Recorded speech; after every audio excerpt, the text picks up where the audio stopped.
سب سے پہلے 8ویں جماعت کے تمام طلبہ حضرات کو میرا پیار بھرا سلام۔ السلام علیکم ورحمۃ اللہ وبرکاتہ۔ عزیز طلبہ، میں امید کرتا ہوں کہ آپ اپنے رب کے فضل و کرم سے اپنے اپنے گھروں میں بخیر و عافیت ہوگی۔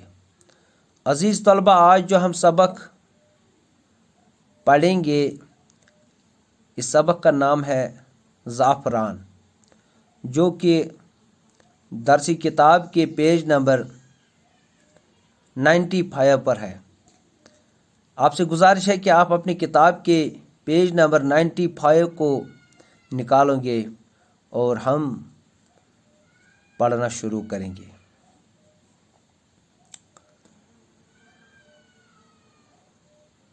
مشہور شاعر کالی داس نے اپنی کتابوں میں زعفران کے کھیتوں کے حسن کی جا بجا تعریف کی ہے۔ مشہور شاعر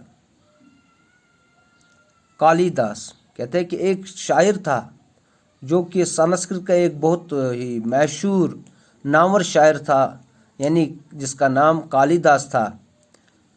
اس نے جو کتابیں لکھی ہے، ان کتابوں کے اندر اس نے زعفران کے کھیتوں کی بہت ساری تعریف کی ہے۔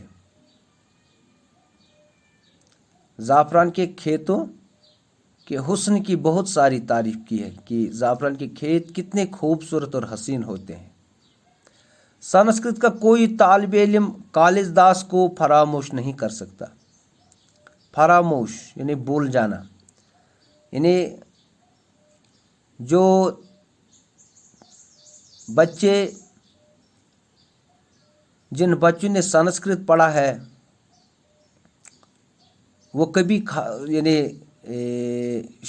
کالی داس کو بول نہیں سکتے ہیں۔ زعفران کے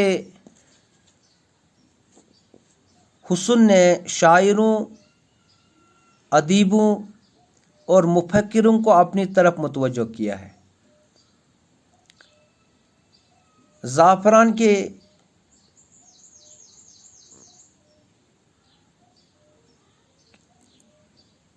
حسن نے یعنی زعفران اتنا خوبصورت ہے، اس خوبصورتی کو دیکھ کر شاعر لوگوں کو بھی اس نے متاثر کیا، ادیبوں کو، لکھنے والوں کو بھی، اور جو مفکر حضرات ہیں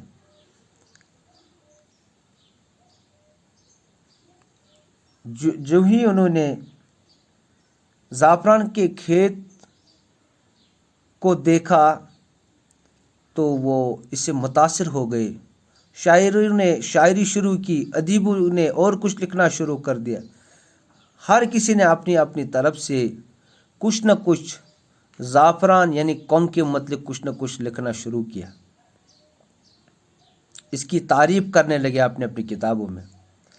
زعفران کے کھیت کو زعفران زار بھی کہا جاتا ہے، یعنی جو یہ زعفران کا کھیت ہے اس کا دوسرا نام ہے زعفران زار، دوسرے نام سے بھی ہم اس کو پکار سکتے ہیں۔ اس کے معنی لغت میں یہ لکھے ہیں: وہ مقام جہاں دور سے زرد پھول ہو یا زرد فصل کھڑی ہو۔ یعنی زعفران زار کا مطلب کیا ہے؟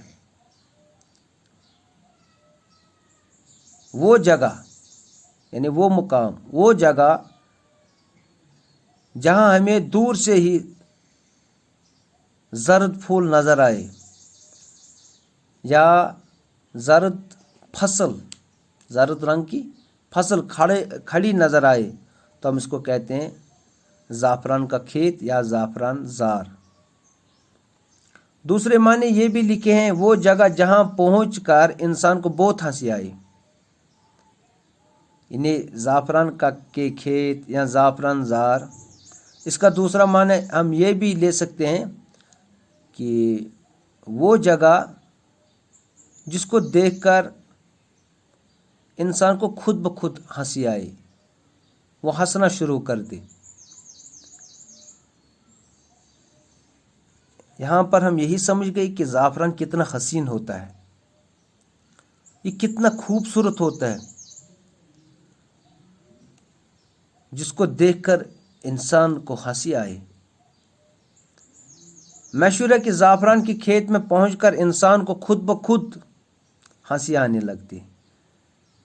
کہتے ہیں کہ یہ بہت مشہور ہے، جو بھی انسان زعفران کے کھیت میں پہنچتا ہے وہ خود بخود ہنسنے لگتا ہے، زعفران کے پھولوں کو دیکھ کر، زعفران کے پودوں کو دیکھ کر۔ کشمیر میں زعفران زار کو ہنسی مذاق کی محفل کے لیے بھی استعمال کرتے ہیں۔ کہتے ہیں کہ اس کی خوبصورتی کو دیکھ کر غیر ملکی فوجیوں نے اس کے حسن کے آگے اپنا سر جھکا دیا۔ کہا جاتا ہے کہ جب دوسرے ملکوں کے فوجی زعفران کے کھیتوں دیکھ گئے، جب انہوں نے جنہیں زعفران کے کھیت دیکھے تو انہوں نے سلوٹ مارا، سر جھکا دیا اور وہ اس کی خوبصورتی میں کھو گئے، یعنی اس کی خوبصورتی دیکھ کر وہ متاثر ہو گئے۔ انہیں خیال نہیں رہا اس وقت کہ ہم فوجی ہیں، ہمیں ڈیوٹی کرنی ہے، بلکہ وہ اس کی خوبصورتی میں ہی کھو گئے، گم ہو گئے۔ کہا جاتا ہے کہ سکندر اعظم کے یونانی فوجیوں نے جب کشمیر کی وادی میں زعفران کے کھیتوں کا حسن دیکھا تو وہ حیران رہ گئے۔ کہا جاتا یعنی کہتے ہیں کہ سکندر اعظم ایک مشہور بادشاہ گزرا ہے جو یونان کا بادشاہ تھا۔ جب اس کے فوجی کشمیر میں آئے تو انہوں نے یہاں زعفران کے حسین کھیت دیکھے، ان کھیتوں کو دیکھ کر وہ سب کچھ بھول گئے، وہ حیران رہ گئے، یہ کیا قدرت کا تماشا ہے، یہ اللہ تعالیٰ کی کیا کاریگری ہے۔ وہ خوبصورت پھولوں میں اپنے فوجی فرائض بھول بیٹھے اور زعفران کے پھولوں کے خوبصورت رنگوں میں فطرت کی انگڑائی دیکھنے لگے۔ جب انہوں نے زعفران کے خوبصورت پھول دیکھے تو وہ اپنی فرض منصبی بھول بیٹھے کہ ہمارا مقصد اصل میں کیا ہے، ہماری ڈیوٹی کیا ہے۔ وہ اپنی ڈیوٹی بھول گئے اور اس کے برعکس وہ ان زعفران کے پھولوں کی طرف بڑی غور و فکر سے دیکھنے لگے اور ان پر غور و فکر کرنے لگے، تو ان کو بس اللہ تعالیٰ کی قدرت کے کرشمے بس اس میں نظر آئے، اللہ تعالیٰ کی قدرت کاملہ نظر آئی کہ اللہ کتنا قدرت والا ہے۔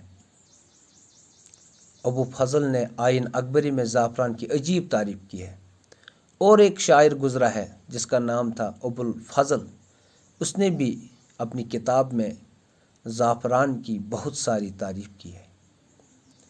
ہم جانتے ہیں کہ زعفران ایک قیمتی چیز ہے، اس کی قیمت لاکھوں 5-8 لاکھ روپے یہ 1 kg میں بیچا جاتا ہے۔ یہ سری نگر، پلوامہ میں ہی اس کی کاشت ہوتی ہے، خاص کر پامپر میں، تو بہت قیمتی چیز ہے۔ ہمیں اس کی کاشت کا خاص خیال رکھنا چاہیے کیونکہ یہ اللہ تعالیٰ کے نعمتوں میں سے ایک بڑی نعمت ہے۔ اس کو ہم شادی بیاہ کی تقریبوں میں، قہوے میں بھی استعمال کرتے ہیں۔ چلو اسی کے ساتھ آج کا سبق ختم ہو رہا ہے، کل پھر ملیں گے کل۔ اللہ حافظ۔